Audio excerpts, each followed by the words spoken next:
বিসমিল্লাহির রহমানির রহিম। আল্লাহর রিজেক নিয়ে একটি বাস্তব ঘটনা। একটা ছেলে একজন বিজ্ঞ আলেমের কাছে শুনে আল্লাহ যাকে খাওয়ান তাকে যে কোনো উসিলায় খাওয়াবেন। একথা শুনে ছেলেটি বলল, আমি কোনো খাবারই খাবো না, দেখি আল্লাহ আমাকে কিভাবে খাওয়ান। এরপর ছেলেটি বাড়িতে গেল। মা তাকে খেতে বললে সে না খেয়ে বাড়ি থেকে একটু দূরে একটি গাছের ওপরে উঠে বসে রইল। মা খাবার নিয়ে ছেলের খোঁজে বের হলো।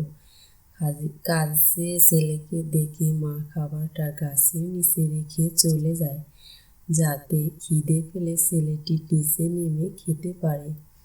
ছেলেটি তবু খেলো না। সে বারবার অনুভব করতে লাগলো, আমি নিজের ইচ্ছায় খাবো না, দেখি আল্লাহ আমাকে কিভাবে খাওয়ান। অনেক খিদা লাগার সত্ত্বেও ছেলেটি খেলো না।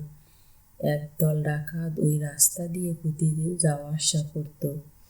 সেই দিন যাওয়ার পথে ডাকাতরা দেখলো গাছের নিচে খাবার আর গাছের উপরে একটা ছেলে বসে আছে। তারা ভাবলো নিশ্চয়ই গাছের নিচে খাবারে বিষ রেখে গাছে উঠে আসে, যাতে আমরা যাওয়ার পথে খাবারটি দেখে খাই এবং মারা যাই। ডাকাতরা ছেলেটিকে বলল, নিচে খাবারে বিষ রেখে গাছে উঠে বসে আছো কেন? ছেলেটি বলল, খাবারে বিষ নেই, আমি খাবো না, তাই গাছে উঠে বসে আছি।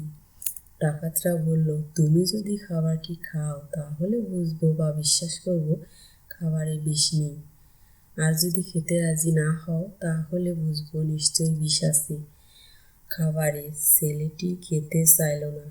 তখন ডাকাতরা রাগান্বিত হয়ে ছেলেটিকে বলল, তোমার বিষ দেওয়া খাবার তোমাকেই খেতে হবে। এই বলে ছুরি লাঠি দেখিয়ে ছেলেটিকে খাবার খেতে বাধ্য করলো। কিন্তু খাবার খাওয়ার পর ছেলেটির কিছুই হলো না। এতে ডাকাতরা বুঝতে পারল সত্যিই আমাদের মেরে ফেলার জন্য কোনো বিষ দেয়নি খাবারে। তারা তাদের ভুল বুঝতে পারল। অন্যদিকে আল্লাহ তাআলা ডাকাতের উসিলায় ছেলেটিকে খাবারটি খাওয়ালো। এই গল্পটিতে আল্লাহর রহমত ও তাকদীরের শিক্ষা আছে। আল্লাহর দেওয়া রিজিক কেউ আটকাতে পারে না। রিজিক আসার মাধ্যম অপ্রত্যাশিত হতে পারে। আল্লাহ যাকে খাওয়ান যে কোনোভাবেই খাওয়াবেন। আল্লাহ হাফেজ।